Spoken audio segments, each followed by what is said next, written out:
recording today, so just as a heads up, and closed captioning is available. Hopefully you can see it going by on the bottom of your screen right now. If it's not, give us a heads up and we can try and get that fixed.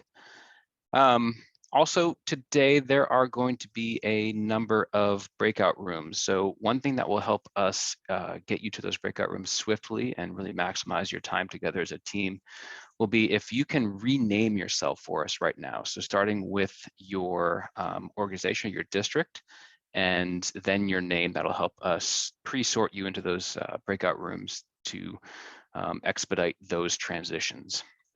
Again, organization first and then name. Obviously, you can see that I have done it backwards. So let me be the non-example today. That if everyone else could rename themselves again, organization and then name. And as we get started, I do want to highlight OSPI's vision, mission, and values.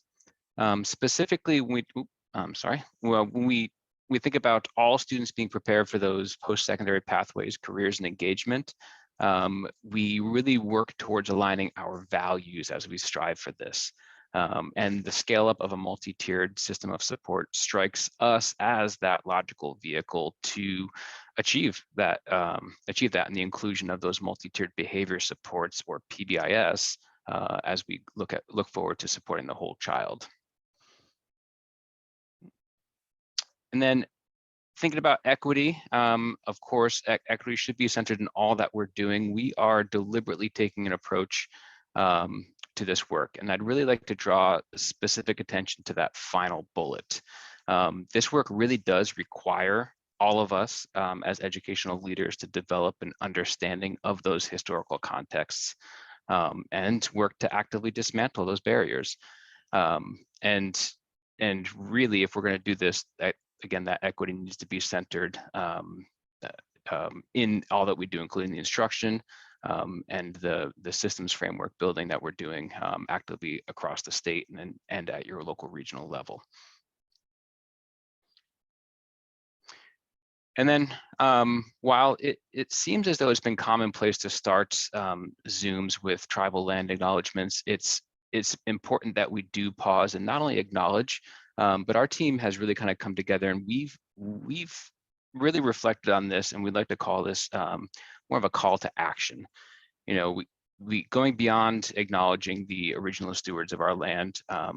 You know, really that call to action again works to break down some of those Eurocentric practices around colonization. And we ask that equity is centered in all that you do, and we invite each of you to learn more about how your work and your specific sphere of influence can work to partner with those indigenous peoples in your area to continue to break down those systems. And I would like to acknowledge that I am joining you from I'm at OSPI today, joining you from Olympia, but more important than that, the traditional lands of the Squaxin Islands people.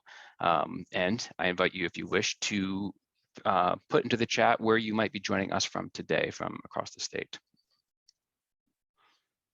And our worlds in education have become incredibly fast-paced. And one of the commitments our team made early on was with each other, and thus the team, is to really begin each meeting with a mindful moment and to settle and to ground ourselves. And as we enter into this shared learning space today, Tammy is going to lead us through our moment today. Thank you. Feel free to turn off your camera while we do this if you'd like. I'm going to give you a couple little pieces of instruction. So I want you to just get settled in your chair, close your eyes. 30 seconds is going to feel like a really long time because we are not very good people at being still and being silent. So I'm going to ask you to spend 30 seconds being quiet and just listen for the sounds around you. And then we're going to move on to something else after that. So I've set a timer. I promise you it will only be 30 seconds of eyes closed, being quiet, and I want you to just listen to what's around you.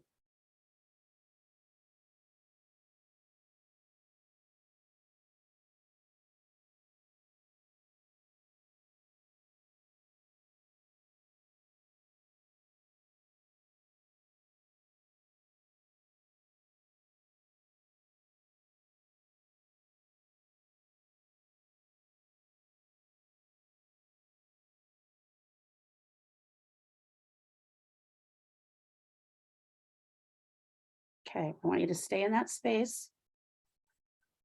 Put your hand on your stomach, and we're going to breathe, but there's a reason I'm having you put your hand on your stomach. As you inhale, I want you to think about pushing your stomach out. Oftentimes when we do these breathing exercises, we only breathe from our shoulders up, and you'll feel your shoulders rise up to your ears. And I want you to breathe deep. So hand on your stomach. We're going to do 4 breaths. And as you breathe in, you actually push your stomach out. And as you exhale, bring your stomach in so that you're actually breathing deep. So we'll start with the first one. And exhale. And inhale. And exhale. And inhale. And exhale. And last time, inhale. And exhale. All right, when you're ready, feel free to turn your camera back on.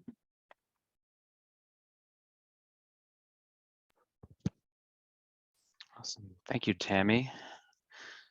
It is hard to be deliberate and take that moment, but it is a practice, and with practice comes improvement. So again, thank you, Tammy, for leading us through that. Hopefully everyone is a little more grounded after whatever kind of day you've been having in the shared learning space. So as we finish getting settled in, I do want to call out that we are operating within Washington State's multi-tiered system of supports in that framework. And to some degree, and I'll say the thing out loud that some of us are thinking, with regard to PBIS or those multi-tiered behavioral supports, we're going to be using the tiered fidelity inventory as our path and sort of as our action planning tool. And some of you may be saying like, well, aren't we teaching to the test to some degree with that? And say, well, yeah, but if the test is good and the test actually does great measures and has great measures around implementation, then we should use it as our guide. And it becomes that guide to allow us to look at kind of where we're at and how to move forward and action plan in a way that's sustainable. And, in thinking about that, we definitely want to make sure we pause and look at what our definition of MTSS is in Washington State. And the one thing I will sort of like call out is like, it's not a static framework. And really it's a framework that sort of exists as it is right now, but also as part of a continuous cycle of improvement. And ultimately the framework is the how. It's that tool that helps the adults in the system really get the maximum effectiveness and efficiency out of their collective expertise. So when we think about things like the tiered fidelity inventory, it becomes that framework that allows adults to sort of organize their work to better support our students in our districts and in our buildings.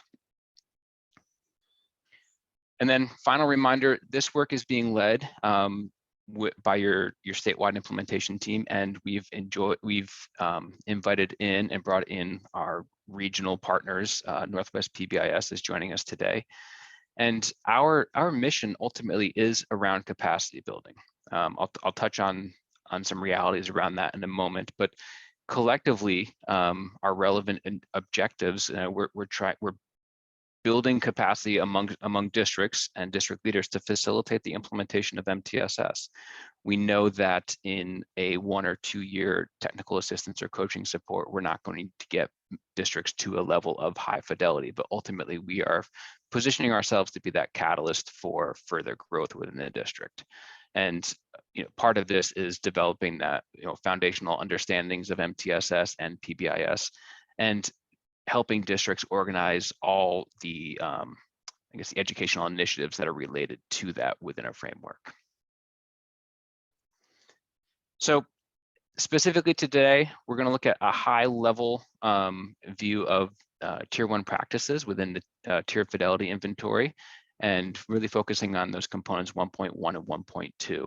And with each of our PD, including today, each of our sessions will allow some sort of action planning or team time together to take what we've learned today and put it into concrete action that can benefit your team moving forward outside of professional development.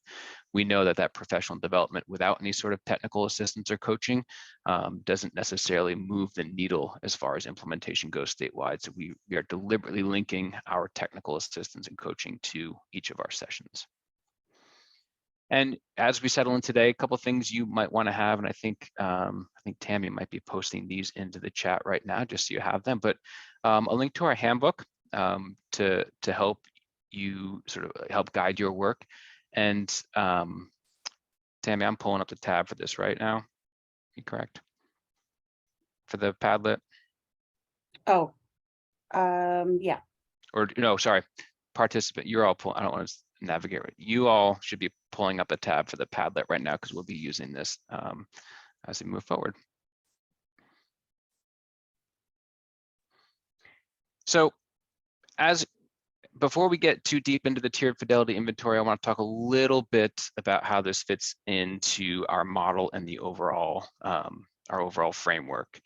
So with our scope and sequence through the year, some of the things we will be weaving into not only today, but throughout our current efforts, will be constantly referring back to the tiered fidelity inventory. And since our focus is on that capacity building, that universal support, our focus within the professional development will be at that tier 1 or that universal level. And you can see up there September through May, kind of how we'll be going about pulling this apart and deliberately taking folks through the tiered fidelity inventory. We'll be making sure we link it to implementation science, and I'll touch on that in a minute. And that comes from the National Implementation Research Network.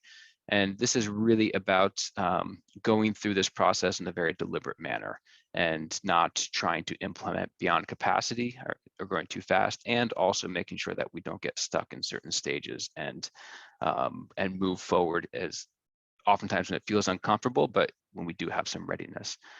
And then finally, we will make sure that we have examples from all levels, and all levels we mean both elementary and secondary levels. And finally, we will close out each session with some action planning and implementation time. And we will have ourselves available to provide some of that technical assistance to help you in that process. And finally, as we settle in here, we talk about positive behavioral interventions and supports, or we can think about it also as those multi-tiered behavioral support strategies.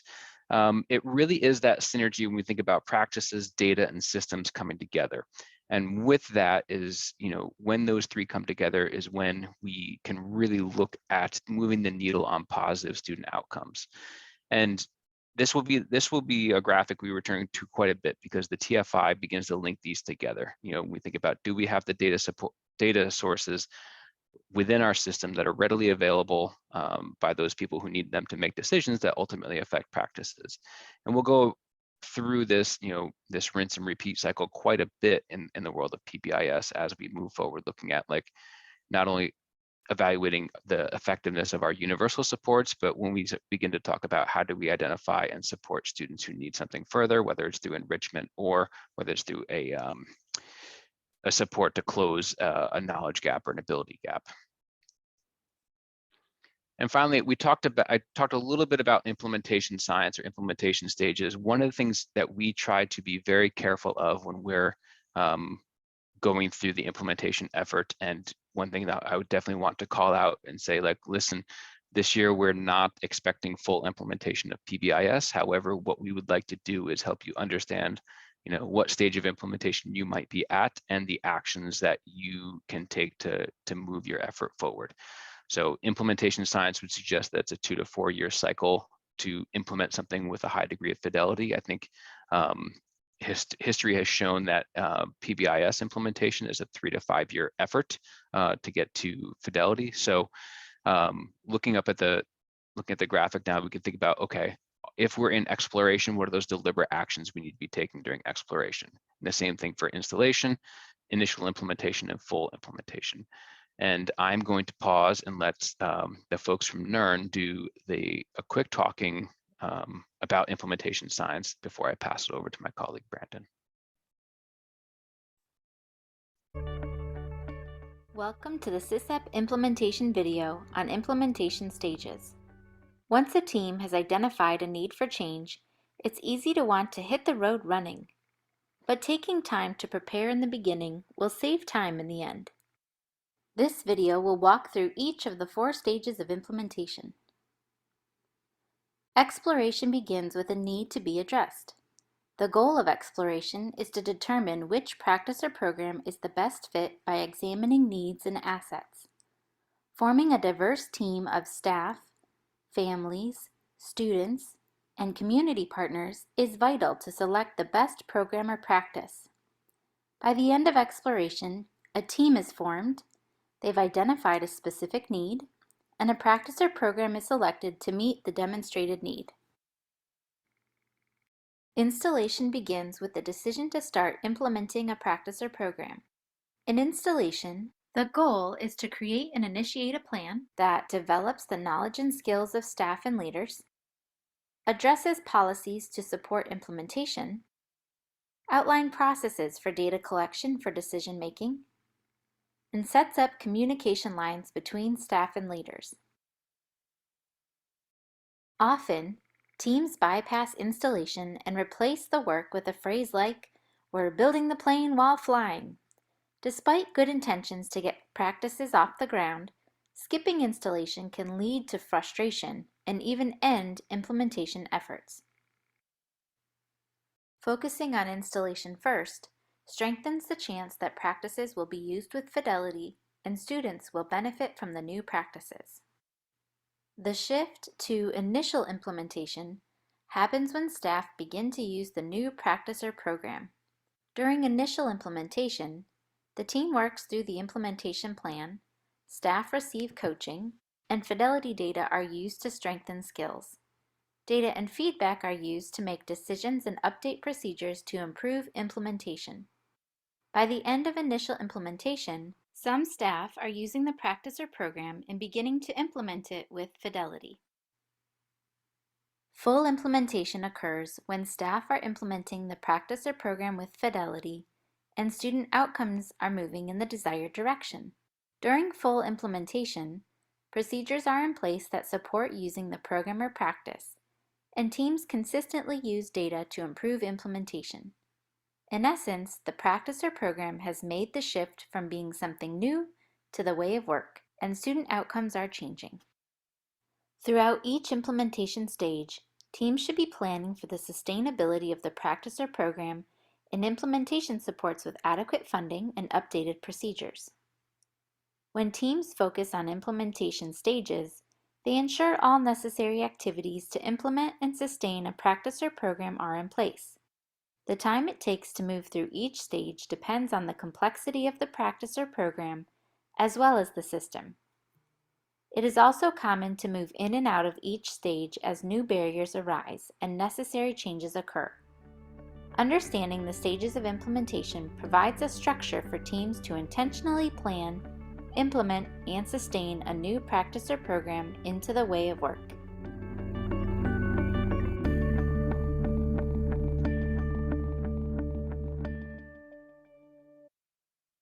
I do think that last point is key. I think we all always imagine that implementation is this linear progress where we go gradually up this increasing slope to get to a higher level of fidelity. But ultimately, I think what history has shown us, and I think what at least the last 3 years have shown us, is that things can get thrown our way that we don't expect. So it is not a straight line.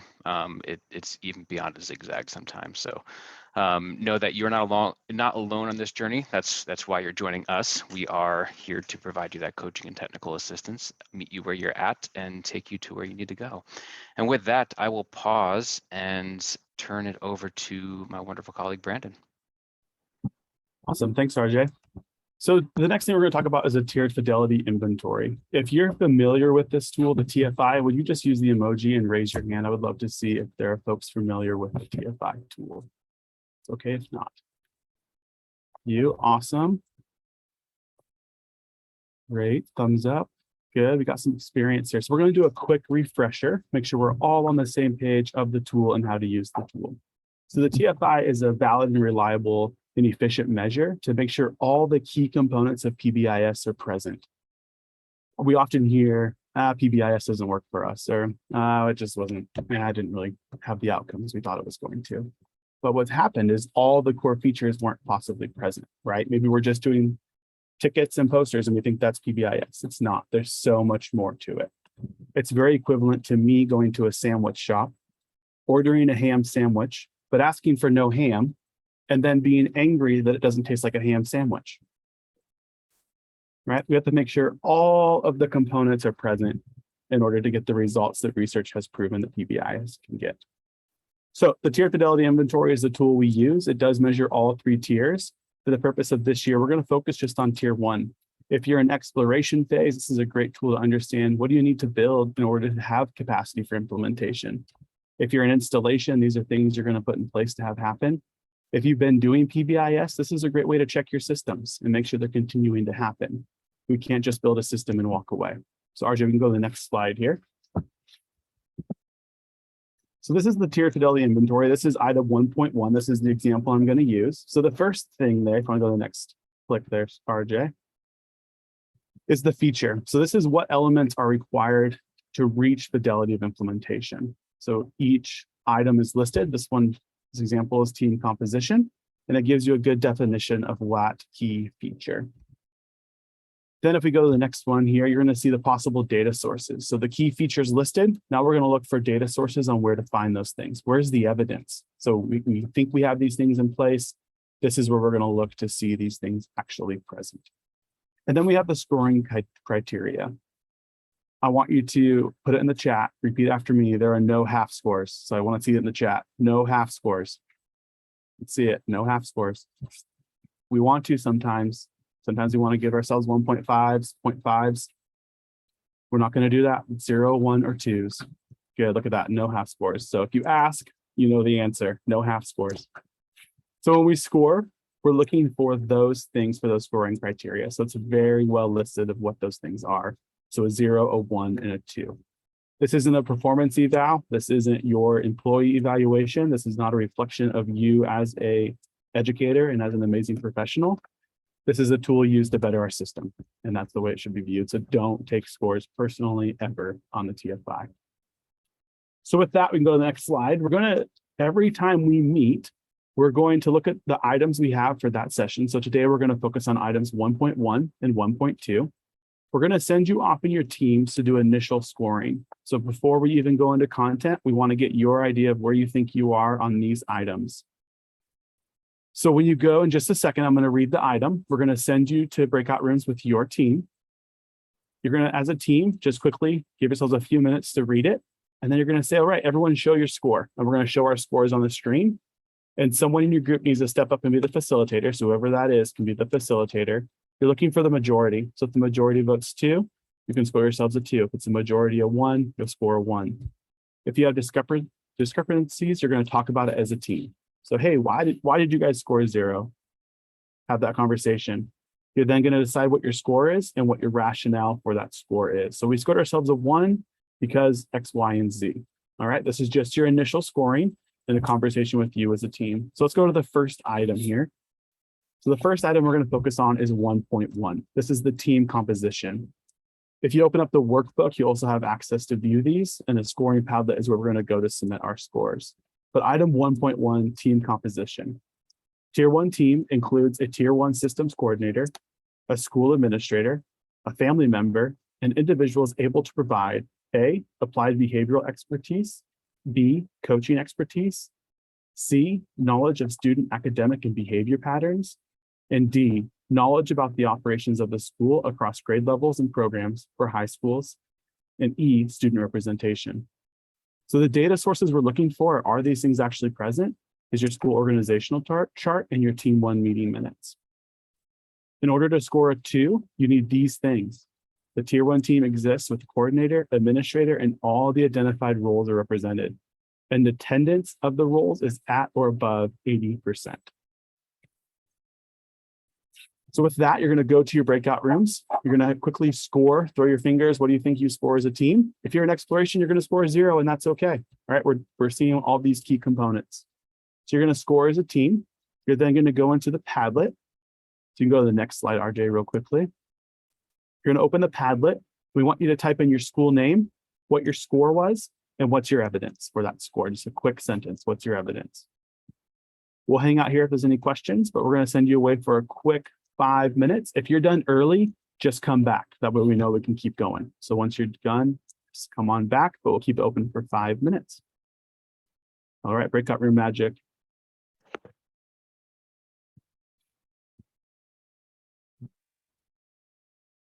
Welcome back, everyone. If that was not enough time, don't worry, we're going to do it again in just a second. So if you have not already, in the Padlet, if you can type in your score and what's your evidence of that score. You can see some examples are in there right now. While you're doing that, let's move to the next item. We're going to talk about item 1.2.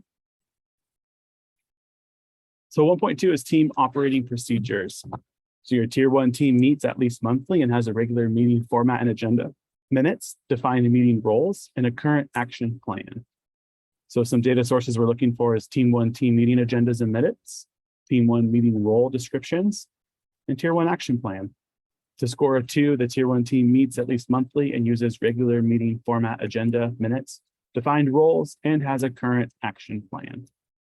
So what we're going to do is send you back into breakout rooms. We're going to give you about 4 minutes to finish this one up. Score it as a team, put that information in the Padlet, and then come on back. So if you finish early, just leave your breakout room. If you're like Brandon, we need all the PD on this. Great, don't worry, it's coming soon, I promise. So we're going to score, come back, and we're going to dive into each of these components deeper and see lots of great resources from our friends at Northwest PBIS. So with that, if we want to reopen breakout rooms, welcome back, everyone. If you have not already, please go back into that Padlet and add your score for item 1.2 and your evidence for that. With that, I'm going to pass it over to our friends at Northwest PBIS. We're going to dive deeper into each of these items. So Jessica and Brad, take it away. Thank you so much. Let me pull up, do my slideshow, make sure I can share everything. I appreciate everyone being on with us today and sharing your feedback in the Padlet on the TFI items. So let us move ourselves along.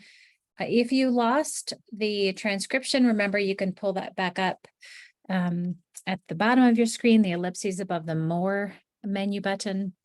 So as RJ set us up really nicely, the TFI provides the what and the how of PBIS implementation. And we really love this tool because it feeds into our action items. So relying on this tool and a subsequent action item kind of helps us get through some of the swirlies of indecision, and there's so many things going on, really helps provide some guidance there. There's parallel construction across the TFI, and this year together, we're just going to do tier 1. And what a lot of you already know really well is once you begin to address one of the items at tier 1, say teaming or operation procedures, that knowledge lands at your tier 2 team, your tier 3 problem solving team, or if you're a smaller district, when you have that time set aside, we know it's not always 2 teams. So there is a bit of an exponential benefit as you begin investing in the various aspects of your tier 1 implementation. One of the pieces that Brad and I really like to lean on, one of these resources, is the PBIS Cultural Responsiveness Field Guide. This is a document, if you're not familiar with it, you can download it from pbis.org, and probably someone who's very good at dropping links in the chat will do that for us. This document gives you very concrete examples and non-examples of how to build a PBIS framework with your school community, and not for your school community, not making decisions that are isolated within a small team, but really beginning to maximize the strengths, the insights, the gifts of your community, and allowing the perspectives from the community and the values to be very tangible and obvious in PBIS implementation. So you'll notice that Brad and I will lean into this document quite a bit because we think it's pretty stellar. And thank you for getting that in the chat pod, Brad. That is really helpful. Here are some of the big pieces that come that are exemplified in the cultural responsiveness guide. And what we want to make sure we share really openly is that these ideas didn't originate with researchers in the field of PBIS. Remember that positive behavior supports is a framework. It's a way we organize. And one of the things researchers in the field will do is really test out other theories, other practices, systems that come from different fields of study to see how they kind of hold up in the school environment, in that district environment. And so throughout the cultural responsiveness guide, you'll see that there are the identity, voice, supportive environment, situational appropriateness, and data for equity are big themes that get exemplified. So what does it look like, sound like? Remember that in our work, we're low inference and we're low assumption. We want to see, right? Because we know our inferences and assumptions are full of bias. They are very much full of bias, and we have to be able to work through that and create a system that allows us to do so. We also know that PBIS is a team sport. It is a team sport. It requires regular meetings and something just as boring and wonderful as operation procedures, so TFI 1.1 and 1.2. And we really want to keep PBIS alive through ongoing planning, supporting, and decision-making. And so at each tier, your team and your team members get more and more fluent, not only with the meeting process to be really efficient, but with the skill sets that go along with implementation. So you're creating more and more greater and greater skill sets, and that team really works as the catalyst to that. So remember, we're not looking at individual kids at tier 1. Give me a hoot if you know that. Hoot. Go like this with your hands. Good job. Okay. We are creating an environment that is full of protective factors for all of our kids and adults, and is also built for gentle accountability of ourselves as grown-ups. That triangle that represents kids' level of responding or lack of responding, that part of that is the tool for us to hold ourselves accountable when kids aren't being successful yet, when we haven't figured it out yet. And I use that word in a very kind and caring way, right? That we can do this, and we're going to raise the visibility. We're not blaming or shaming, right? But we are going to be accountable, and we're going to be accountable for the outcomes for all of our kiddos. So one of the ways we can begin to create this gentle accountability is through our teaming. It is through our teaming. So teaming in a PBIS framework and the composition of the PBIS team those are the focus for item 1.1. And so what you'll notice here is that we have, if you download the cultural responsiveness guide, I've been calling it the culturally responsive guide for all this time, and I'm trying to be precise right now. Brad's love. This big idea in PBIS is that we need our teams are knowledgeable and representative of stakeholders, right? All of our stakeholders, all of our community members, right? And there's some level of administrative authority. We want to have broad representation of our families and communities. So if you feel like maybe you're a 1, if you were a 0 on that item, and you really want to think about achieving the broadness of voice there and making sure people are valued in that, then you want to look at which family members, which voices are actually valued in the conversation, and which are not as valued in that conversation. One of the things to keep in mind is that sometimes our committees get fairly large, and it's totally wonderful to have subcommittees, to have different avenues for getting family and community voice. Some of you may have parent council meetings that are separate. Some of you may have family fun raisers, FUN raisers. You may have coffee with the principal. You have various things that are already in motion. You can structure those to get a little bit more feedback to go back and forth. So say, for example, my Brad here, who used to be an administrator, decided to have coffee in the morning for parents when they came to drop off kiddos, and some donuts on purpose, advertise it, say, hey, come and join us. He might bring his PBS team members to ask a handful of the same questions to families. don't bombard them, but how are things going for your kiddo this year? Is there any feedback you want to give us? It could be any number of questions, but fairly focused so you can get feedback from families. You do this a few times a year, even twice a year. You think about which families are able to be there and show up and get feedback. And then how do you expand to get that feedback or that information to go to a subcommittee from families who aren't represented, right? Because if I'm dropping off my kiddo at school, it means I have the privilege of I'm in charge of my hours, or I can miss work. I have the privilege of transportation. I have the privilege of speaking the dominant language and being able to communicate, right? So we can expand that membership thoughtfully.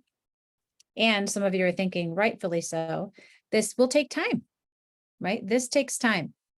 So think about the voices and the relationships that facilitate those voices being valued. Here are some examples, and this is one of the things you'll love about that guide. Examples and non-examples, which we know is best practice in teaching. And as we're going through this, remember, we're going to ask you to go back and on that Padlet, see if you get a different score with a little bit more information. So this is also a great time to plop your questions in that chat pod or put your hand up. And if you don't want to interrupt me, it's okay. Brad will. He's right here on my screen. He will interrupt. He's good at it. We have an understanding. So here are some examples of expanding your team composition in a way that might fit the size of your school or the culture in your school community. So you have family or student subcommittees or access to grade level committees. You might have those. You would want to make sure that you have participation and a role clearly defined. Think about setting up family members and student members, if you're at the high school level, for success. It is very difficult to be engaged if you don't have the pathway to how folks engage. What are the norms? What are my roles and responsibilities? What are my obligations if I get on this committee? That is really important. And you all know that if you don't have that, some folks will show up because they feel extra confident and they're like, yes. And some people that have really amazing things to say will say, this is too hard for me. It's too far away. Think about the family ownership of different systems components. So celebrations, acknowledgements, newsletters, et cetera, many different things. Not only does this give you a different perspective, it also gives you a little bit less work as a team who's trying to do all of it. This is also another great place to give to your middle school, high school students. Give them some work to have them do some of the work for you, and they're going to bring back brilliant ideas that you did not think of. Data discussions are difficult. Yes, we have to kind of just show up really humble and transparent in some of these discussions. And we do have confidentiality issues. We know that. If you have very small groups of students and those data are disaggregated, we don't want to put anyone's confidentiality at risk.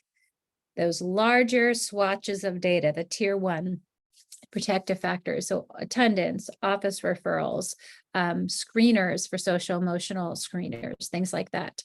Sharing those data with families and having them help identify celebrations and areas they would like to kind of target is also another way to use those folks and to have them participate in your team.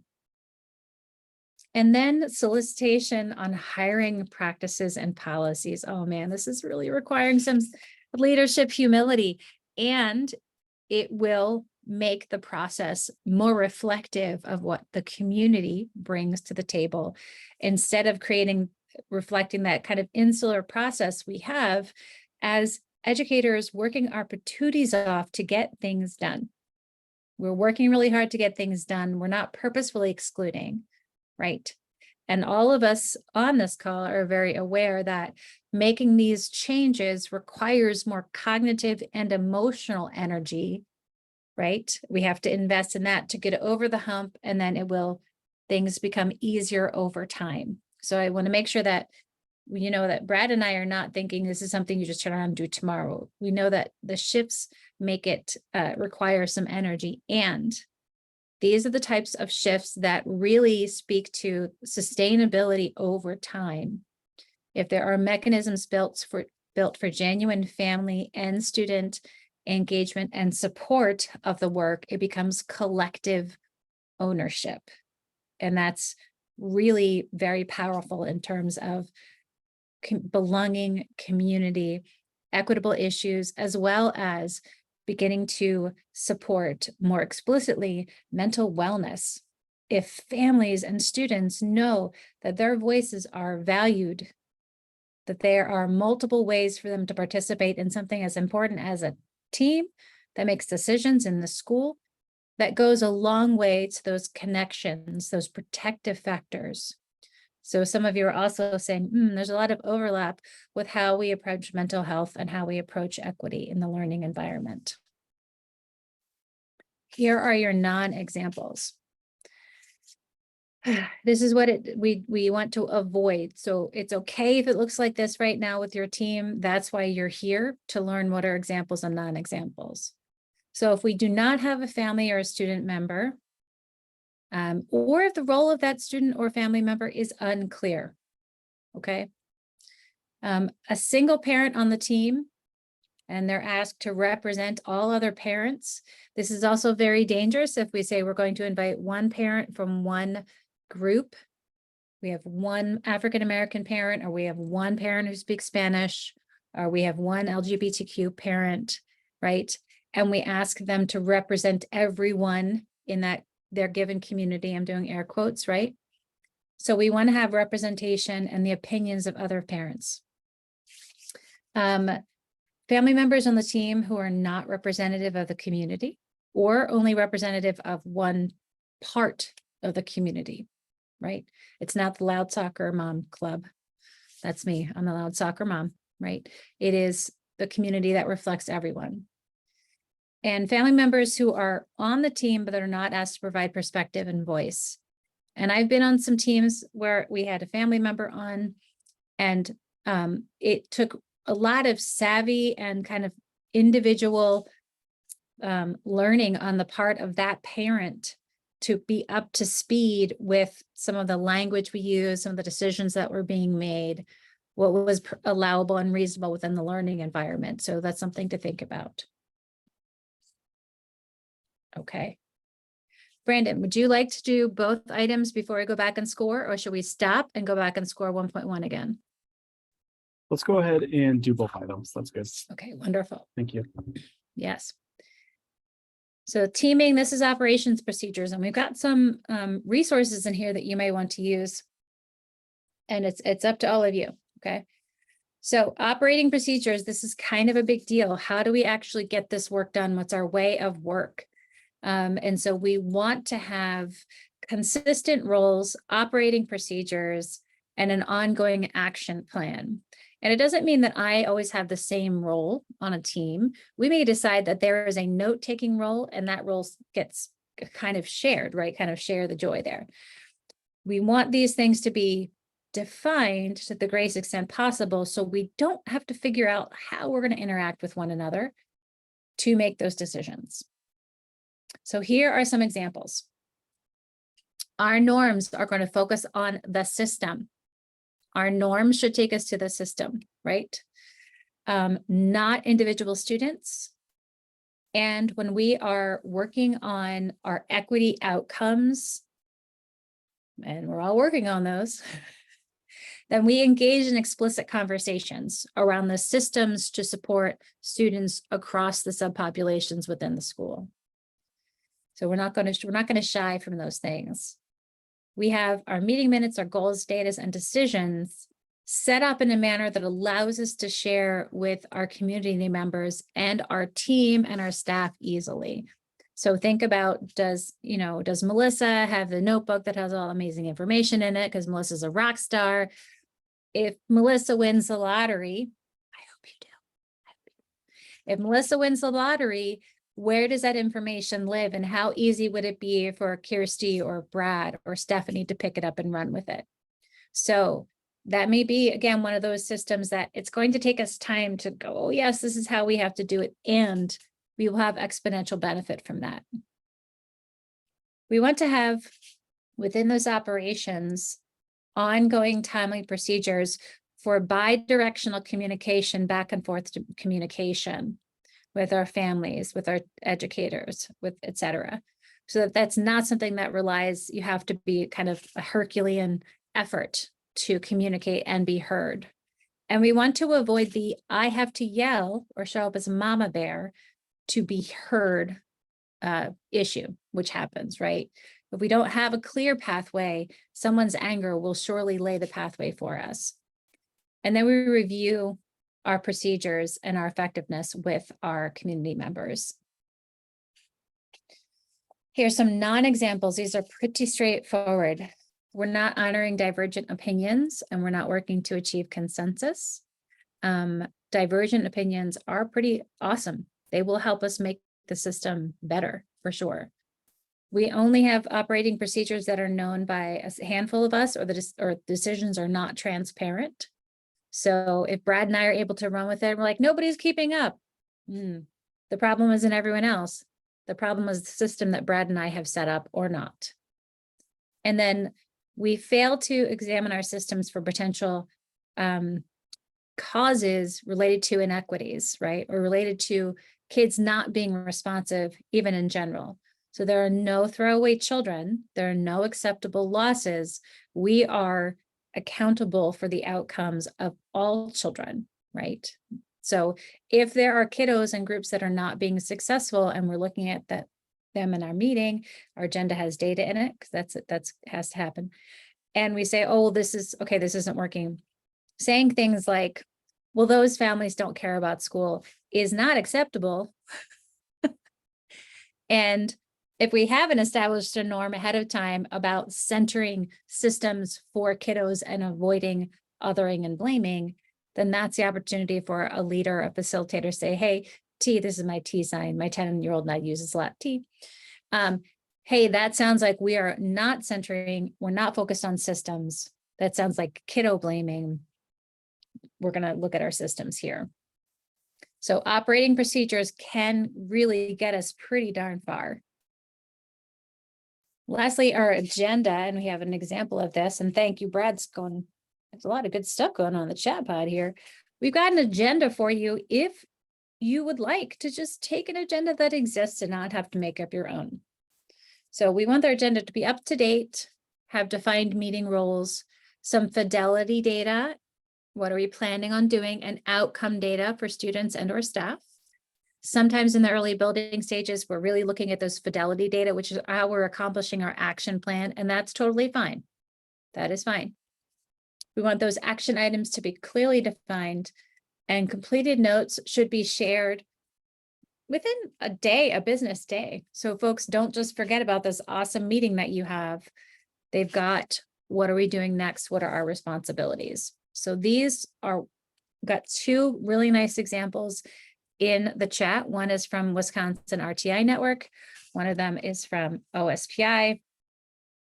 I'm going to do this because the Wisconsin is a little, it's got a lot of stuff in here. There are a whole bunch of tabs, including an action plan that you can use from the TFI. Oh, here we go. Here's the description. Here's our evidence source. Here's an example, an annual action plan. But what we've focused on here is our agenda. Do we have an agenda? I'm sorry, I can't work my computer. So here's our, you're welcome to just download this and use it. Very easy to use. And then we also have the OSPI structured integrated multi-tiered system of support agenda that some of you have already seen and are using. We like both of these examples here. Okay, let me get back to this. I think I'm still doing this. So these are the examples that Brad already put in the chat for us. Here is a workbook that you can use that is also linked in the materials. What we would like to do now is give you time to get back into the Padlet and think about how you might rescore item 1.1 or 1.2. 1.1 or 1.2. So we're going to go back, do your revised score. but I'm going to show you an example. So where's my example? These are great. By the way, I so appreciate you all putting them in here. Where'd my example go? It's gone. Someone took my example out of here. If you're going to add a change, you can just go to the add comment underneath your school name and rescore it. And I'd love to know how you changed the score. Why did you change the score? Right? We're kind of doing this, or we have room to grow here. That's wonderful. Okay, so we'll put that in the chat pod for you. Your example's in the last column there, Jessica, if you wanted to. Oh, thank you. Oh, there we go. Tammy already put the scores in there for us. So we're going to jump into breakout spaces, give you a chance to do that again. Brandon, how much time should we give our good folks here? So we can give them about 10 minutes to do that. That's But if you're done early, come on back. I'm going to open all rooms. Here I go. Boom. And welcome back. These are great. Thank you so much for coming back, just taking a peek. Really appreciate the transparency and the thoughtfulness of the rescoring. We are going to want to see if folks have questions about rescoring or comments about how that went before we continue to move through and get to the action plan portion, where we're going to give you more time to meet as a team and action plan.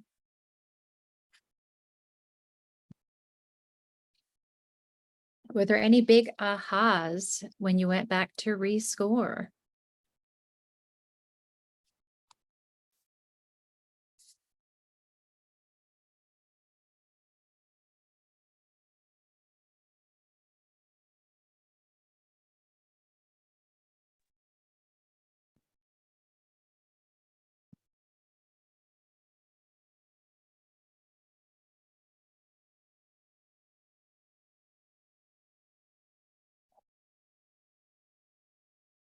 I'm giving some very thoughtful wait time. I'm very proud of myself for using a best practice. Very proud. Well, I'm going to pass this over to Tammy Woodard, ESD 113, one of our favorite collaborators in the work. By the way, if you did not know already, you have such a brilliant team here through OSPI. It is really joyful to work with all of them. So Tammy, why don't you take us through the next few slides here into action planning?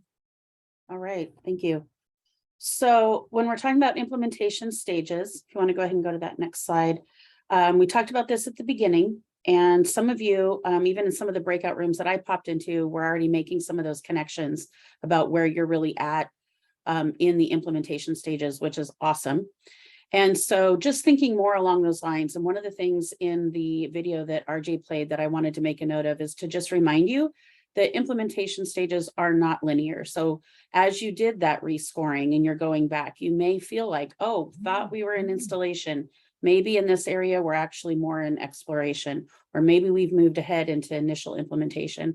And so I don't need to read this slide to you, but you can look at sort of what some of those thoughtful questions are and guiding questions around the implementation stages for these items and where you might be, and just be thinking about those different components. And so what we're going to give you time to do when we put you into breakout rooms again, and we'll go until about 2:50, and that is to use that workbook. We've dropped the link in the chat a few times, and we can do it again. It will force you to make a copy. So hopefully you've done that, you've made a copy, you're going to save it somewhere that everybody on your team has access to it, and really begin to do some thoughtful action planning around item 1.1 and 1.2. So some of those things we've seen in the Padlet about maybe there's some other voices that you need on your team that you don't have. Maybe your team is so large, you need to have a conversation about what are some subcommittees looking like. Maybe we need to talk about that. Do we have some of those operational things in place? We need to decide on an agenda format. We need to decide on what roles we're going to have during those meetings, some of that type of thing.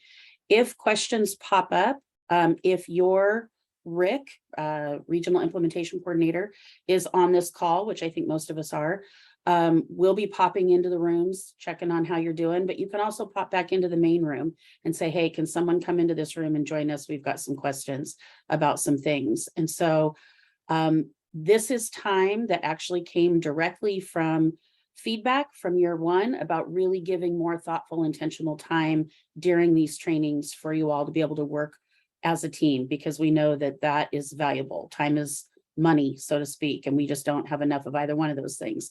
So we are going to give you that time to really be able to thoughtfully work together as a team. We will bring you back at 2:50, so don't slide out of your breakout room and leave the meeting altogether. We have some additional information for you before we send you on your way, and an exit ticket that we would like to get from you before you leave. So at this time, if there's no questions about what we're doing, we'll go ahead and put you back in those breakout rooms to do that action planning until 2:50.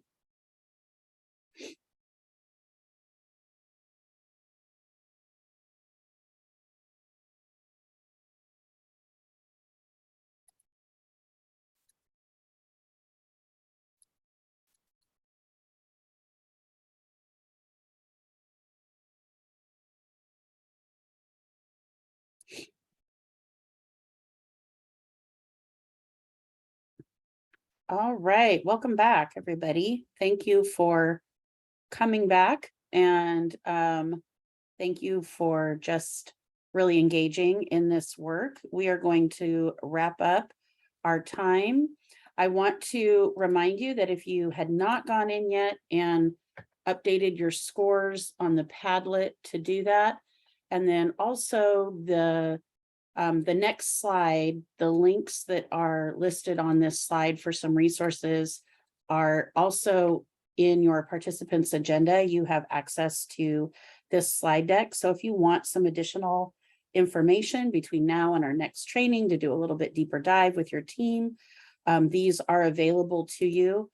I want to encourage you as well to reach out to your regional implementation coordinator, even for some of that coaching or conversation, even using some of these resources. And so the next slide, again, has that contact information.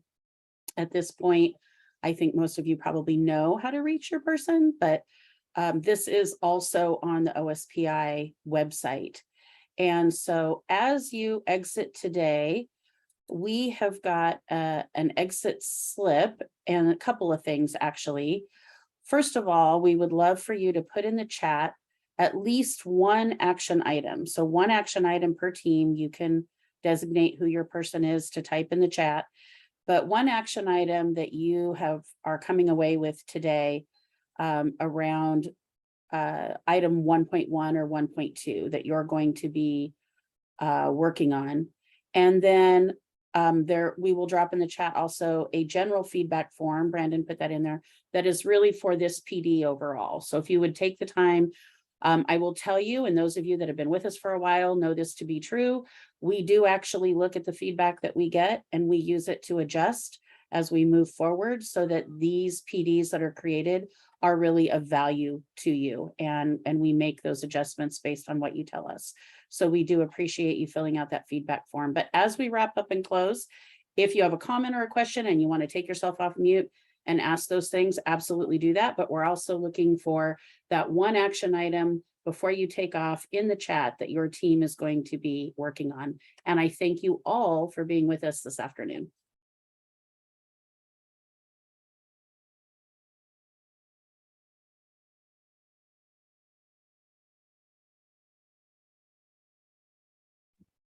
Almay, do you want to just hop back into the Puyallup breakout room for a second? We can finish our conversation. Okay. Yes.